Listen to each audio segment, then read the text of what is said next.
আসসালামু আলাইকুম। আমি আপনাদের সামনে একটা ভিডিও নিয়ে আসলাম। আসলে এরকম নিত্য নতুন ভিডিও পেতে অবশ্যই আমার চ্যানেলটা সাবস্ক্রাইব করবেন। আমি নিয়ে আসলাম নবীনগর সাবা স্মৃতিসৌধের ভিডিও।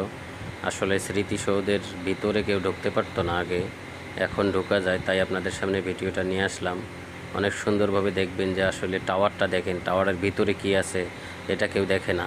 আসলে এবার নিয়ে আসলাম আপনাদের সামনে ভিডিওটা, টাওয়ারের ভিতরে কি আছে, টাওয়ারের ভিতরে যে সুড়ঙ্গ আছে, এই সুড়ঙ্গর ভিতরে কি আছে। এই যে আমরা এখন যাব, আমি ছেলে মেয়ে নিয়ে আসছি। আসলে ভিতরে আগে অন্য সময় উপরে উঠতে দেয় নাই এবং ভিতরে ঢুকতে দেয় না। আমি এই যে ভিতরে প্রবেশ করছি, এই যে দেখেন ভিতরে পার্ট বাই পার্ট সবগুলা পার্ট করা, একটা একটা পার্ট। এই যে এটা হচ্ছে ভিতরের দৃশ্য।